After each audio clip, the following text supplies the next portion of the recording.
Hi hello friends, welcome back to our channel explore with கேர்த்து. இன்றைக்கி நான் இப்படி தலையை விரித்து போட்டு உட்காந்துருக்கும் போதே உங்களுக்கு தெரிஞ்சிருக்கும் நம்ம இன்றைக்கி ஒரு ஹேர் பேக் தான் பார்க்க போகிறோம் அப்படின்ட்டு. ஸோ இந்த ஹேர் பேக்கோட ரிசல்ட் நல்லாவே வந்திருக்கு. உங்களுக்கு பார்த்தா தெரியும்னு நினைக்கிறேன். ஒரு ஷைன், ஒரு நல்ல ஒரு ஃப்ரிஸ்னஸ் இல்லாமல், அதாவது 75% ஃப்ரிஸ்ஸினஸ் கம்மியாயிருக்கு. மற்றபடி 25% ஃப்ரிஸ்ஸியாக தான் இருக்குது லைட்டாக. என்னோடய ஹேரோட ட்ரைனஸ் எல்லாமே கம்மியாகி என்னோடய ஹேர் ரொம்ப மாய்ஸ்சரைஸாக, ரொம்ப ஷைனிங்காக, ரொம்ப சூப்பராக இருக்குது. தொட்டு பார்க்கும் போதே அப்படியே பஞ்சு மாதிரி இருக்குது என்னோடய ஹேரு.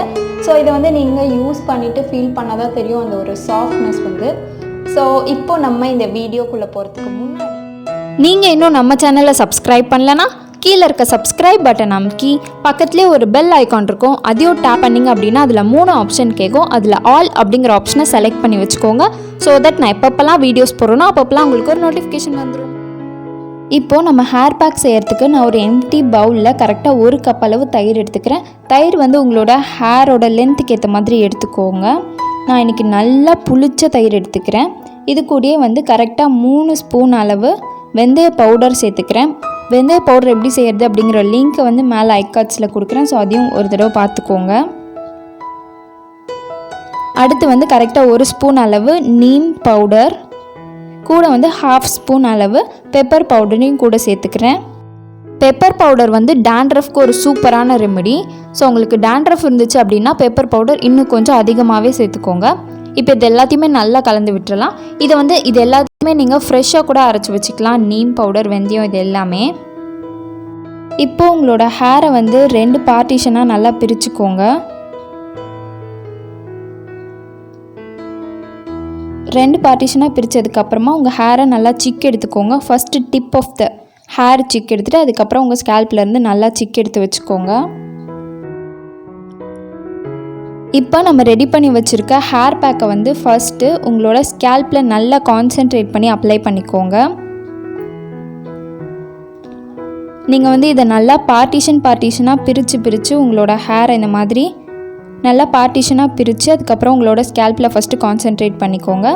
நீங்கள் எந்த ஒரு ஹேர் ஆயிலாக இருந்தாலும் சரி, ஹேர் பேக்காக இருந்தாலும் சரி, எதுவாக இருந்தாலும் சரி, ஃபர்ஸ்ட்டு உங்களோட ஸ்கேல்பில் ஃபுல்லாக கான்சென்ட்ரேட் பண்ணி இந்த மாதிரி அப்ளை பண்ணி ஜஸ்ட் ஒரு நல்ல மசாஜ் கொடுத்துருங்க. அப்படி மசாஜ் பண்ணுறதுனாலே நம்மளோட ஹேர் க்ரோத் நல்லா க்ரோத் ஆகும். இப்போ ஸ்கேல்ப் ஃபுல்லாக அப்ளை பண்ணி முடிச்சதுக்கப்புறமா உங்களோட ஹேரில் கான்சென்ட்ரேட் பண்ணி இந்த மாதிரி ஃபுல்லாக அப்ளை பண்ணிக்கோங்க.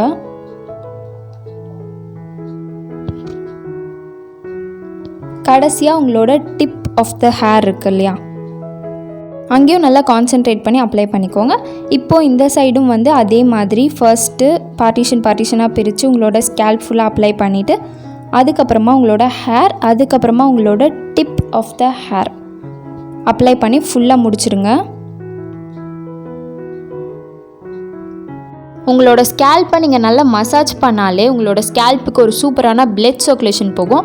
எந்த அளவுக்கு அதிகமாக பிளட் சர்க்குலேஷன் போதோ அந்த அளவுக்கு நம்மளோட ஹேர் க்ரோத் அதிகமாகிட்டே இருக்கும். அது மட்டும் இல்லாமல் நம்மளோட ஹேர் ப்ராப்ளம்ஸ், அதாவது ஸ்ப்ளிட் எண்ட்ஸு, டேமேஜ்டு ஹேர், இது எல்லாமே கம்மியாயிரும். அது மட்டும் இல்லாமல் இந்த மாதிரி நேச்சுரலான இன்க்ரீடியன்ட்ஸ் வச்சு ஹேர் பேக்கோ ஹேர் ஆயில்ஸோ பண்ணி யூஸ் பண்ணிட்டு இருந்தோம் அப்படின்னா அதுவே ஒரு நல்ல ரெமிடியாக ரொம்ப எஃபெக்டிவாகவும் ஒர்க் ஆகும் நம்மளோட ஹேர்லேயும் சரி, ஃபேஸ்லேயும் சரி. இந்த மாதிரி ஃபுல்லாக அப்ளை பண்ணி முடிச்சதுக்கப்புறம் உங்களோட ஹேரை ஒரு பன் போட்டு செக்யூர் பண்ணிவிட்டு கரெக்டாக 30 மினிட்ஸ் கழித்து மைல்டு ஷாம்பு வச்சு வாஷ் பண்ணிடுங்க. ஸோ அவ்வளோதான். ஹேர் வாஷ் பண்ணதுக்கப்புறம் உங்களோட ஹேர் இந்த மாதிரி தான் ரொம்ப சாஃப்டாக, ஷைனியாக, ஒரு கிளாஸி லுக் கொடுக்கும். இதில் நம்ம ஃபெனுக்ரிக் யூஸ் பண்ணியிருக்கிறதுனால கண்டிப்பாக ஒரு ஷைன் கிடைக்கும் உங்களோட ஹேருக்கு. ஸோ இந்த ஹேர் பேக்கை நீங்கள் கண்டிப்பாக ட்ரை பண்ணி பார்த்துட்டு எனக்கு எப்படி இருந்துச்சு அப்படிங்கிறத எனக்கு கீழே கமெண்ட்டில் சொல்லுங்கள். இதில் ஃபெனுக்ரிக் யூஸ் பண்ணியிருக்கிறதுனால கண்டிப்பாக அந்த ஒரு ஷைன் அண்ட் அந்த ஒரு கிளாஸி லுக்கு, தயிர் யூஸ் பண்ணியிருக்கிறதுனால அந்த ஒரு சாஃப்ட்னஸ் கிடைக்கும் உங்களோட ஹேருக்கு. ஸோ அவ்வளோதான். இந்த ஹேர் பேக் நீங்கள் ட்ரை பண்ணுவீங்க நான் நம்புகிறேன். ட்ரை பண்ணிங்க அப்படின்னா கீழே கமெண்ட்டில் எனக்கு சொல்லுங்கள் எப்படி இருந்துச்சு அப்படின்ட்டு. ஸோ அவ்வளோதான். இந்த வீடியோ யூஸ்ஃபுல்லாக இருந்துச்சு அப்படின்னா கீழே இருக்க சப்ஸ்கிரைப் பட்டன் நமக்கு சப்ஸ்கிரைப் பண்ண மறக்காதீங்க. ஸோ அவ்வளோதான் இந்த வீடியோ. இதோட முடிச்சுக்கலாம். நம்ம நெக்ஸ்ட் வீடியோவில் பார்க்கலாம். பாய்.